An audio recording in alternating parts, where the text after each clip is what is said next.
Ladies and gentlemen, welcome back to another episode of the Realtor Nation Podcast. This is episode 19. My name is Ian Hoover, and I am the host of this podcast, and I'm very excited to bring to you the Realtor Nation, a show to improve your business. So this is going to be a unique show. We're going to be talking about team versus brokerage. Some of you might know that I started my own brokerage back in 2017. It's been a wild ride since then. We're having a lot of success, but every day comes with its challenges. And I get a lot of questions from people who are looking to start either a team or start their own brokerage and go to the next level of their business. So I thought I would do a podcast about that. So with this being a special podcast, you're stuck with just me today. There's no guest. There's no interview. We're just going to be going over the pros and cons of each and kind of what you're going to go through when you take that next step in your business of either starting a team or starting a real estate brokerage.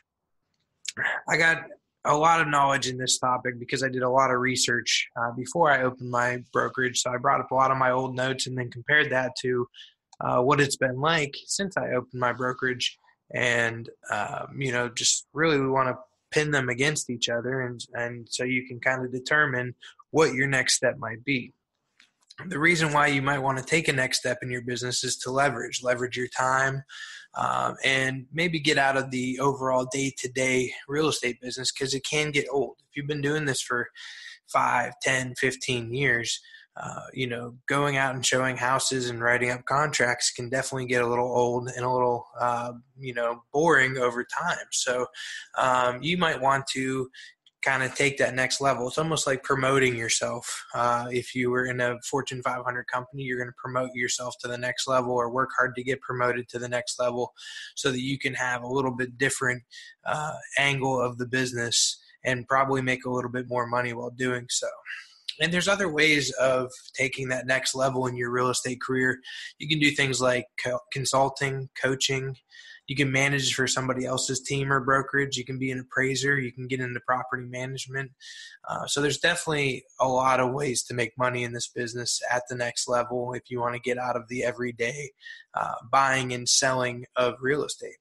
But we're going to start with the team. So for those of you that don't know what a team is a business inside of a business, essentially. So they still belong to a real estate brokerage, and they're running their own business inside of a real estate brokerage. A lot of times they are pretty much running their own brokerage inside of a currently running brokerage. So they're going to have potentially assistants working for them. They're going to have buyer agents working for them, listing agents working for them, potentially marketing people working for them. And they're doing that so that they can grow their business to the next level, and they can make money in multiple ways and have multiple streams of income and revenue coming in. So maybe they can leverage that time. I know a couple of my newer agents are like, man, this is a lot of work. I'm not used to working 60, 70, 80 hours a week to make a living. Well, eventually when you get to that 3, 5, 7 year mark and you have the reputation and you have the business coming in, you can build that team and you can really, leverage your time and get maybe some of your nights and weekends back to start enjoying your family time. For instance, my son is now 5 years old and we decided to get him into wrestling. Little did I know that wrestling has practice 2 to 3 days a week and a match every Sunday. It's kind of hard to work with buyers when you can't really work most evenings. And on Sundays, you have a 6-hour wrestling match to go to, right? So things like that are going to happen in your life that you're going to want to eventually switch that work-life balance a little bit. And having a team can help you do that. So let's go over some of the pros to starting a team versus opening a brokerage. Okay. Probably one of the top pros to this would be low overhead. So when you own a brokerage, your overhead is going to be significantly larger than if you run a team, because when you're running a team, your brokerage has all of the overhead, or at least most of the overhead, right? When you open up a brokerage, you're going to have a large deal of things like rent. So you're going to have to rent or lease offices unless you own a building that you're going to have your brokerage in. But even if you own that building, that's still rent coming out of your pocket, or you're paying yourself rent. So either way, you're going to have rent there, it's going to be a big expense. I mean, if you have a 1,500 square foot office at $30 a square foot, that's a very large expense. And the new model of brokerages is kind of going down to a smaller platform. So you have a small bullpen, you have a smaller closing room so that they can keep their costs down. And I think that you're starting to see there's a lot less neighborhood brokerages. So a brokerage that has an office in every single neighborhood, because that model is kind of a thing of the past, because agents really aren't working out of the office too much anymore these days. A lot of agents are working from home, coffee shops, or wherever they can set up and feel comfortable and enjoy themselves.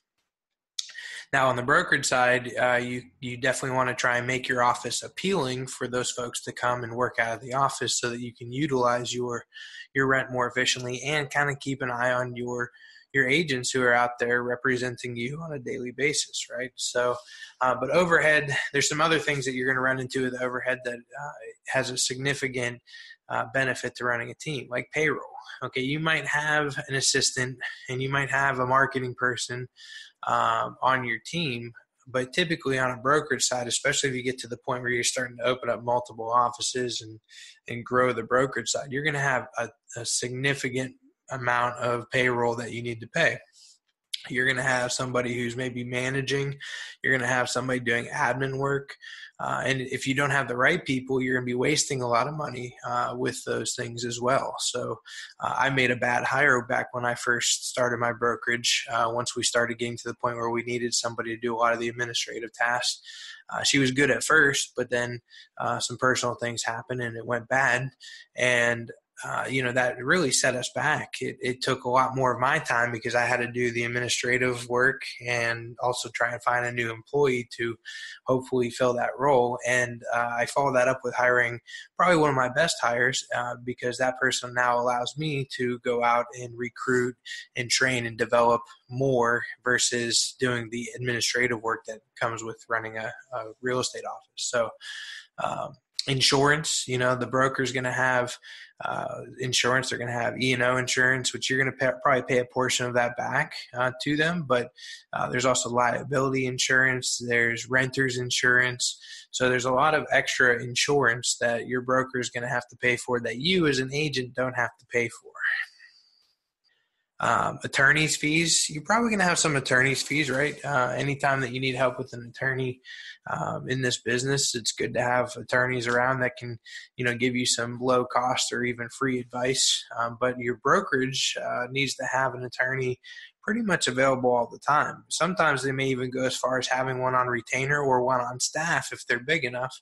And that's a huge expense. I mean, if you got to think an attorney probably makes somewhere in the neighborhood in my market, probably somewhere in the neighborhood of $80,000 to $150,000 a year. So if we get to a point where we're going to have an attorney on staff, that's a huge expense that you as a team leader don't really have to take on because you're not the last line of defense. You have a broker to help you through when really big issues come up. So that's a huge benefit to running a team, is that while some of the liability falls on you, the broker is also liable for those things, and most of the time even more liable than you are. So it's good to involve your broker, and it's good to not have to worry about being that last line of defense when opening your real estate brokerage. You have some other things like phone systems, internet, utilities, software platforms that all add up significantly to the bottom line as a real estate brokerage that you really don't have to have if you're on a team, especially if your real estate brokerage has a lot of those tools that you need to run your business successfully. I'm not saying you're not going to have any of these expenses, but for the most part, your expenses are going to be significantly lower running a team than owning a real estate brokerage. And then, again, last line of defense, I can't stress how huge that is. Every day running a real estate brokerage, I'm putting out fires of some sort, right? And I'm answering questions, and just having that person you can go to that maybe has a little bit more experience than you is or a lot more experience than you is a huge benefit to having a team versus if you're the broker, you are the last line of defense. You have to make those tough decisions, and you have to, do what's best for your brokerage and for your clients. And you have to have everybody's, thoughts in mind. Like, for instance, if an issue comes up and it's one of your best agents and you don't really have their back, and you go against what they want to do, that could cost you a really good agent. And that's something that they might switch brokerages. And you have to be very, very strategic with every move that you make when you own a real estate brokerage. And when you own a team as well, you have to be strategic, but it's a lot different, to be honest with you. Accounting is another huge one. So you're probably not going to have to put a ton of money into accounting when you're running a team, right? Because if you're running a team the right way, and your splits are being done through the brokerage, which is what I highly recommend, the brokerage then is going to, in turn, do most of the accounting for you and 1099 your employees, right? So, or your independent contractors that are a part of your team. So really, other than your actual staff members, that's going to be the most expenses that you have. So let's go ahead and talk about cons of starting a real estate team versus, actually owning a real estate brokerage. I think that one of the biggest cons that I see when it comes to starting a team is turnover. I think that you're going to see a lot of turnover with your agents when you start a team, or at least if you run a team the traditional way of running a team. So back when Gary Keller wrote the book, The Millionaire Real Estate Agent, the team model was the team leader gets 50% of everything, right? And everything rolls under the team leader's name. So all the sales go under the team leader's name.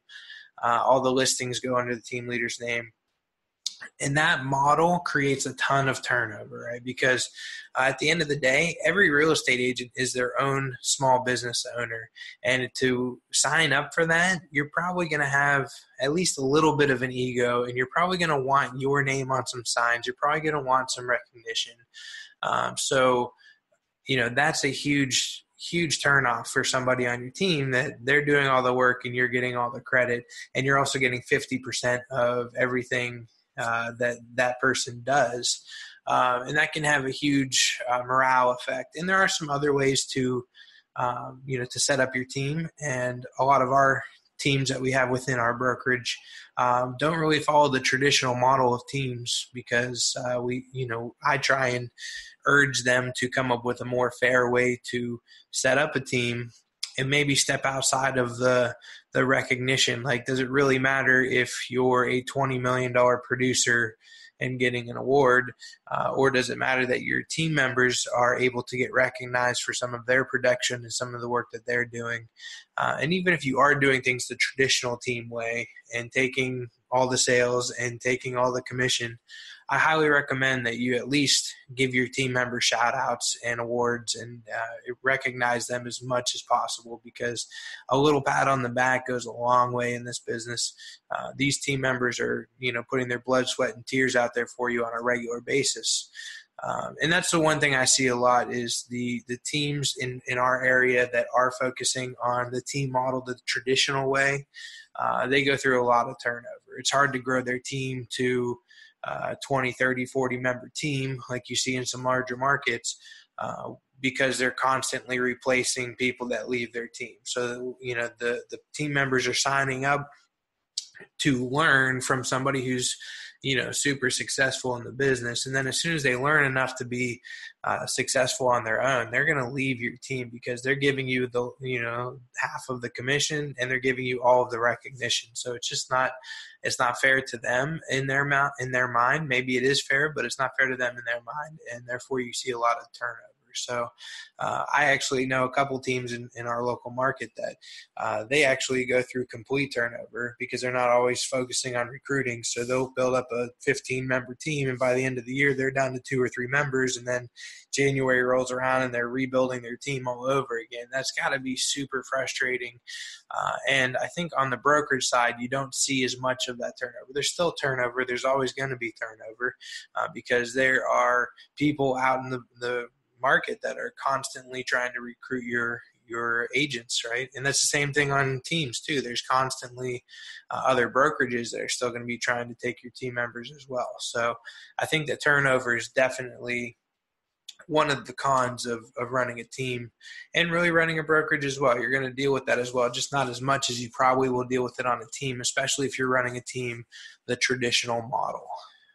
Giving up part of your commission is another con, but it also can be a positive too, right? So if by giving up part of your commission, you're also in turn able to use that time to generate more leads for you and your team, and that allows you to grow exponentially over time, and you end up making more money as a result, because that's really why we're in this business, right? It's not for the glamour and the awards, it's for making money, right? At the end of the day, that is why you're here. At least I hope that's why you're here. So building a team can help you with the end goal of making money, right? So you can leverage your time by having buyer agents that'll go show houses in the evenings, that'll do your open houses for you. And in turn, you use that extra time to bring in more leads, because that should be what you're very good at this point in your career. If you're thinking about opening a team or brokerage, you should be great at going and getting business for your team. You can also spread your team out. If they have the availability, you can get them into networking groups. Things like BNI, I've talked about that on the podcast before, or any real referral networking group, you can get them into as many as possible. Therefore, you're not the only one out networking your business. They're going to be at the BNI group weekly telling everybody that they're John Smith on your team, and that's going to not only build your brand, but that's also going to bring in more leads for your business, as long as they're doing it the right way. Probably the largest thing to building a team that I can come up with as a con is the end game. So I'm always thinking about the end game in mind when we're making decisions moving forward, right? So what's the end game? What's the end game to me is retirement, right? What's going to happen when I'm ready to hang up the cleats and stop working, 60, 70, 80 hours a week sometimes. And when you're building a team, the end game is probably different than when you're building a brokerage, right? When you're building a team, I guess you could sell your team to another person, but more than likely that's not going to be as lucrative of a sale as if you sold a brokerage to another brokerage, right? I think that the best end game for a team, which might still be a great thing for you, is to continue your team, right? Continue actually still having your day-to-day team, and you just step off and kind of just an oversee, semi-retired role, and hire somebody else to run your team and continue doing the things that you're doing. It's probably going to be somebody who's been loyal to you and been on your team for a long time, or maybe in a great scenario would be if your kids are getting into the business, and once they have some experience, maybe they can take over and run your team, and then that benefits you and your kids moving forward. You have to think of the end when starting in the beginning. That's my number one positive thing I can tell you. Think about what your exit strategy is going to be when you decide that, okay, it's time. I need to go lay on a beach in Florida 4 days a week. You have to think about that. So let's talk about starting a brokerage. And if I'm being fully honest, I don't think I knew how much work was involved back when I started my brokerage. I went from being a successful associate broker who had salary, benefits, and worked mostly 9 to 5 and made a really good living, to working an insane amount of hours to build this brokerage. The thing that you must think about first when opening a brokerage is franchising versus independent, right? Those are really your two options. Like, I don't want to build a team. I want to build a brokerage. Okay, your next step is, do I franchise or do I go independent, right? And I think that if you want to work less, you're probably going to go the franchise route. I decided to go the indie route because of the long-term potential. I think that it also has a lot to do with your situation, right? When I opened my brokerage with my partner, I was 30 years old. And I probably had a lot of energy and felt that I could put a lot of effort into building this brokerage. I'm also very tech savvy, and I can, dig into a lot of different tools and know when something's of value to bring into my brokerage. When, if you're not that tech savvy, you're getting up there in age and you don't have the energy, you might want to go with a franchise that has the system and has the tools and, could be a very easy transition for you to opening your brokerage. Honestly, my main reason for going independent versus franchise was the potential, the long-term potential, right? So the potential up front is not there, right? You have to build the potential. So, I'm hoping in 20, 30, 40 years, if we continue at this and we keep focusing every day and working hard, that eventually we might be one of the larger players, at least in our market, but maybe even in our state or in our region.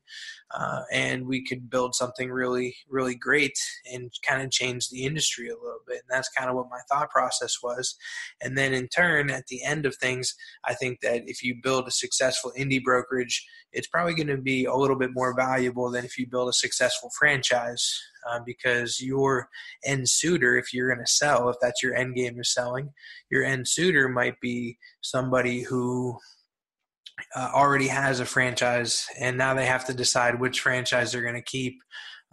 And maybe it's the same franchise and they can just, gobble you up and just change it to their end. So if it's a lot of times the franchises will have a different name underneath of the franchise, so they can just change the name and acquire your agents and continue moving forward. It's a lot easier for a franchise to acquire an indie brokerage than it is a franchise to acquire a different franchise. So, because there's other things involved. There's franchise buyouts and termination agreements that they have to think about. So, if your end game is selling, indie might be the way to go in the long run. But up front, it's going to be way easier, and it's going to be a lot less work to recruit successful agents too, with getting a franchise, because you're getting a brand that people can trust. They think that the brand actually means something. To me, it really doesn't. What means something is the agent, the person that's going out and getting the business. At the end of the day, to me, the brand is important, but not as important as the person representing the brand. So there's a lot of reasons why I went independent, and it's one of those things that I know I'm working a lot harder doing the independent way. So you really have to sit down and go over pros and cons and leverage, what you think might be the best route for you moving forward. There are tons of advantages to buying a franchise. So you just have to look into it and determine what you want. And I recommend you look into a lot of the different franchises and determine which one's best for you, because at the end of the day, you're making one of the most important decisions of your life, whether you go independent, franchise, you're starting a new business from the ground up. And if you make that wrong decision, just like if you're getting into real estate and you're an agent choosing a brokerage, that's one of the most important decisions that you're going to make in your career. I made a bad decision when I got into the real estate business, and it set me back a couple years. So if you choose the right brokerage, or if you're starting a brokerage, you can choose the right route to go or the right franchise for you. It's going to help you over the long period of time. So once you decide on indie versus franchise, you can kind of look back at the pros versus cons we already talked about for teams, and it's going to be the opposite for the brokerage, right? You're going to have a lot of overhead. You're going to have to pay more insurance. You're going to probably have some higher legal and accounting costs. So a lot of that same stuff applies, just in the opposite way. You're probably also not going to be leveraging your time as much when you open a brokerage. Even if you decide to go the franchise route, you're still going to be spending a ton of time building your brokerage when it comes to recruiting and, doing demos for software and analyzing your business and dealing with issues. All of that has to go into consideration. So if you want the best thing for your time, you might want to open a team versus open a brokerage. you're also going to have to think about how you're going to make money, right? Because you're not going to be able to sell. If you're a producing agent right now, you definitely are not going to be able to sell as much when you have a brokerage and you have 20, 30, 40, 50 agents reporting to you, because you just don't have the time anymore. So, you have to decide, how am I going to make money? And you have to, really have a game plan for that moving forward, because if you don't have money to pay your bills, your brokerage is going to collapse, right? So, like for instance, with my business, my production went down significantly when I opened my real estate brokerage, because again, I don't have the time to go out and work with 10 buyers, which is a ton of buyers. Maybe 5 buyers would be a better example, but I just don't have the time to do that now. So I'm unable to do the day-to-day real estate business that I used to do.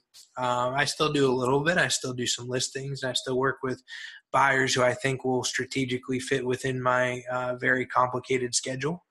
And sometimes I'll partner with one of my agents to work with that. Or the other thing you can think of is doing a company-generated lead split, which we do in our brokerage, where you get a larger split if you're giving the lead to the agent. But then that also can create some confusion too. Sometimes you'll get agents that think that they're not getting as many leads as another agent. So how are you making that fair? So you have to really be very strategic with every move that you make moving forward. Probably the largest con to owning a brokerage is the commission. The industry has changed significantly over the years, and it's now moved from, what used to be where you're getting 50% plus of the commission as the brokerage, to now there's even 100% brokerages out there. However, I feel that the 100% brokerages is more of a marketing thing. There's always a lot of, there's fees and things that, result in not being in quite 100% of the brokerage. Either way, you're going to probably be paying the agents more than a 50% split unless they're a brand new agent. And it's a lot harder to maintain that old business model over time. So if you're getting into it and you're deciding on a franchise that's still using that old model, you have to really think about what you're getting into there, because, you're not going to, it's going to be hard for you to compete in the new world that we're in real estate, which is, most of the commission going to the agents, right? There's models that are 50-50. There's models that are 70-30. There's models that are 90-10. And you have to decide what's the best model for you. When I'm recruiting an agent, I always sit down and go, you can go out and get that 100% if you really want it. But you have to ask yourself what you're getting for that 100%, right? Because that brokerage is not going to probably invest as much time and energy in you because, maybe they have to go get their own business. That broker might have to go produce still because they're giving away a large percentage of the commission, or even all of the commission. So the commission split is a huge thing that's affecting our business. It's getting squeezed, and it's going more and more in the agent's favor versus in the brokerage's favor. So you have to think about that stuff over time, and that also might weigh back into the, should I do a team, should I do a brokerage thing, right? Because the team, if you're with a brokerage that has a higher commission split, now there's more commission to go around than if you're doing a real estate brokerage. So you have to think about every little ins and out of the business. The other thing that you can think about is affiliates. We have, affiliate mortgage companies, affiliate insurance companies to help compensate us for the business we're bringing into them. But there's a whole bunch of legal aspects with that, and you want to consult your attorney and your state that you're working in before you decide on those things. So that's really the deep dive into team versus brokerage. So I hope that this was a good insight for you moving forward in your business. And if you have any questions, you can always email me, ian@ianhoover.com. I'm happy to answer any questions you have if you're thinking about taking that next step in your business and what route you should go. I'm always happy to answer any questions. And if you want to be on the Realtor Nation podcast, please email me as well. But right now, it looks like we're about out of time. So thank you. I hope you enjoyed this episode, and have a wonderful day.